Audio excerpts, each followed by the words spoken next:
Am I on? I'm on. Can you see me? I tried recording twice. It did not work. So I'm going to try this way. Let's see if I can get some light up in here. Yeah? Okay. So I tried to do recording. It did not work. I just had a quick little message. These cool cards that I got by Lyssa.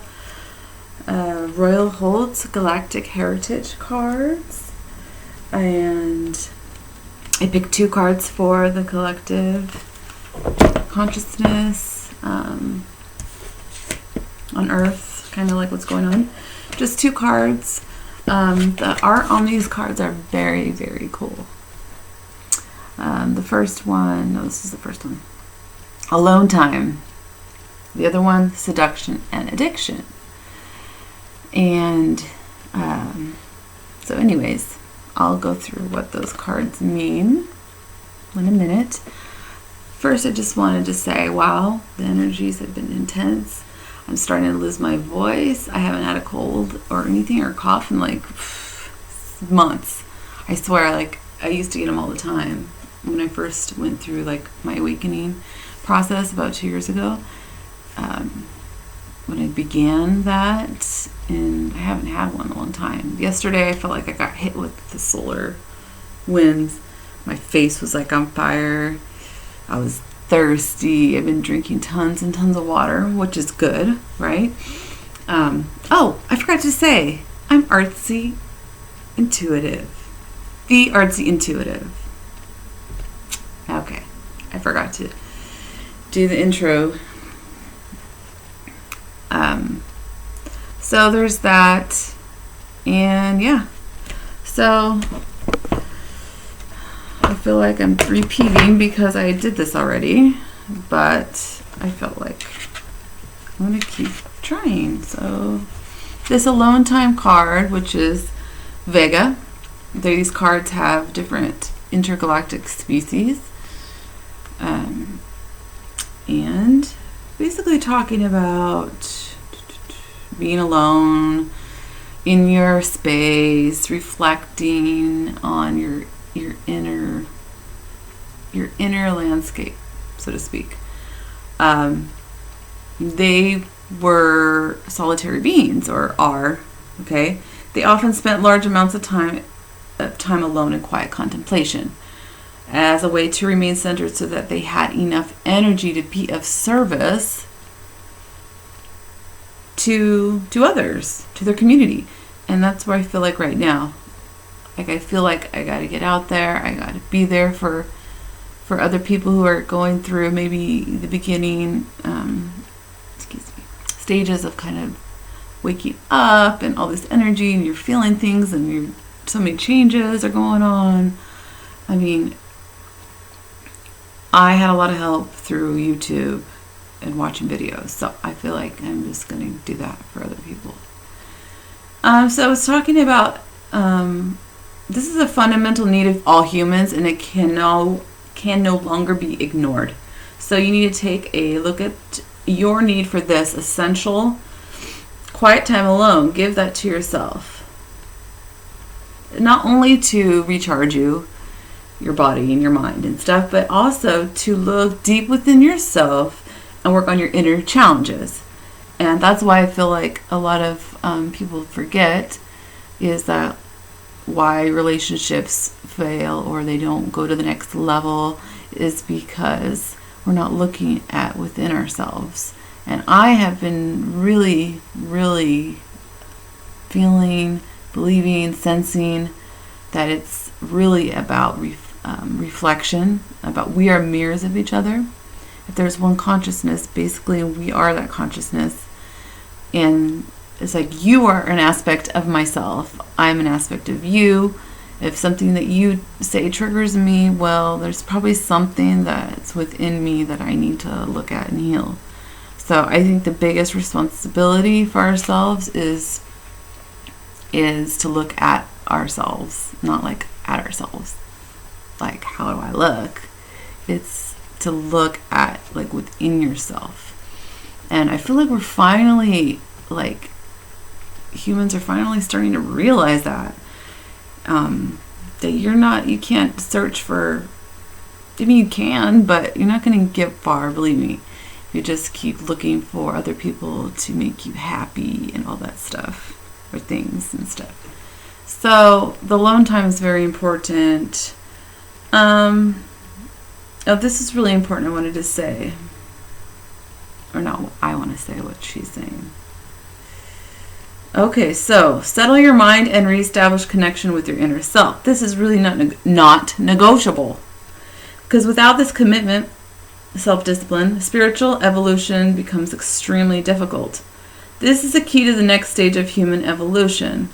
So, right now, it's kind of like you need to face yourself. And it's not just the aspects of this world. It's deeper than that. It goes way beyond deeper than that.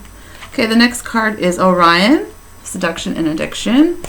I think everybody has some type of addiction. It doesn't even have to be a big deal, but like a big thing, but you could be addicted to drama, addicted to it's the mind. The mind is addicted to negative thoughts and the poor me. Oh, poor me. Yeah, this happened to me. This happened to me. And okay, so let me just read this. Each time we engage in a habit or thought pattern, it grows stronger.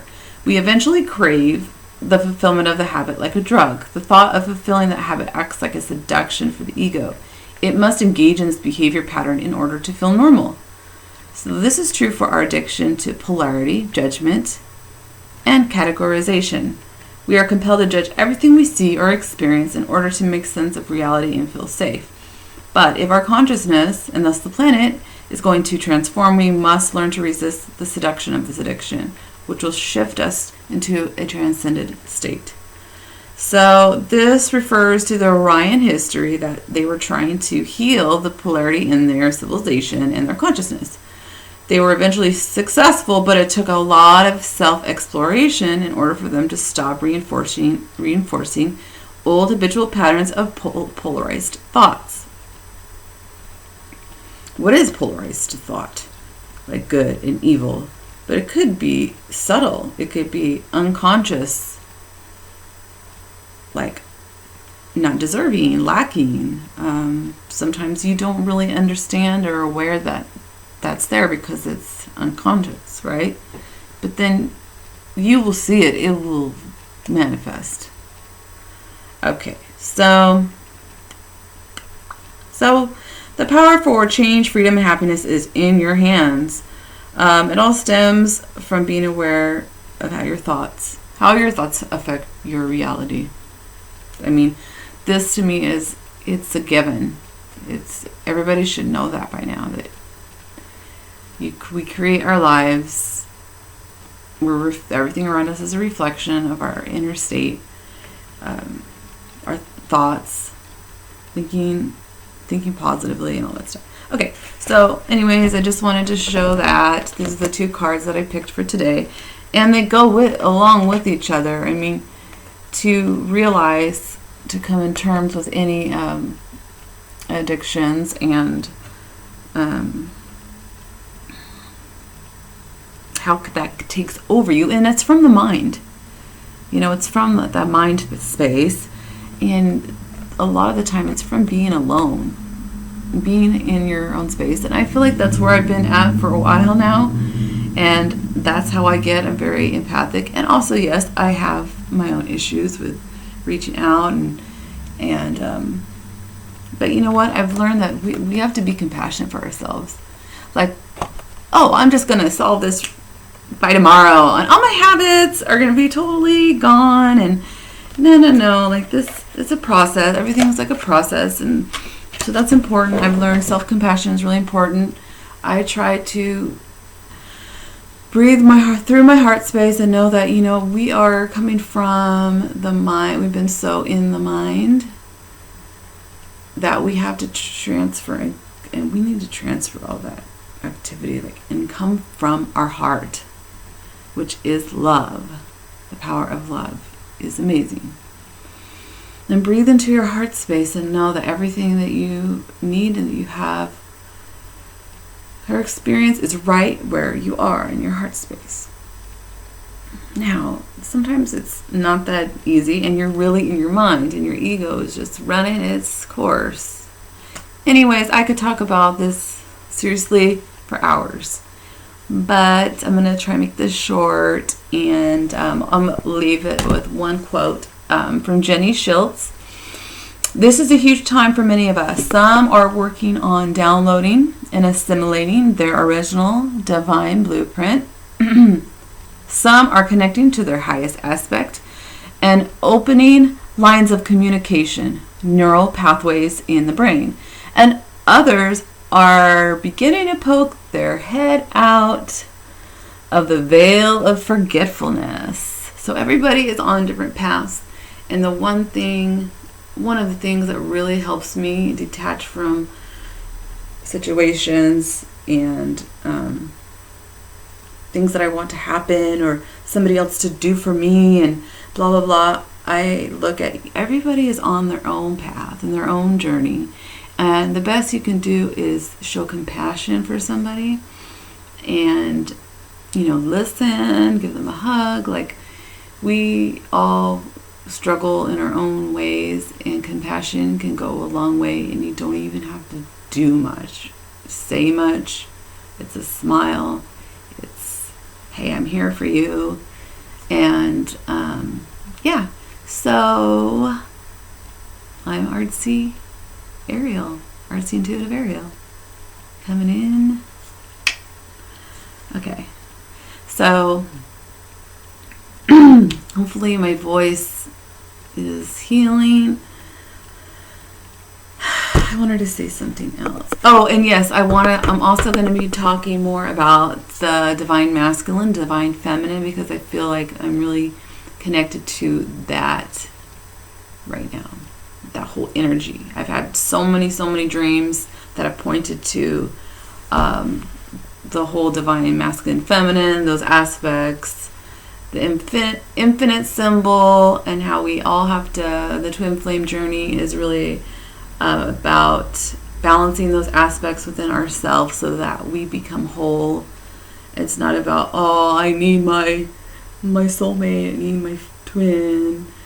No, you need yourself. You need really, and I'm talking to myself, you need you.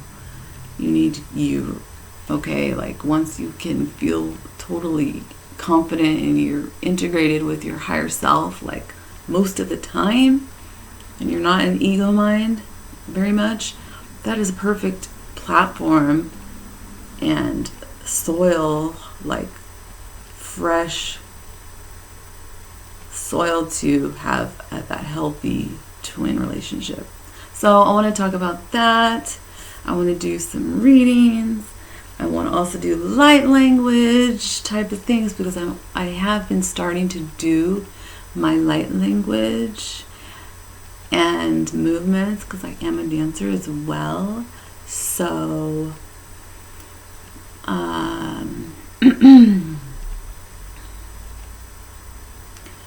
so let's just end on that. Let's just see what comes through.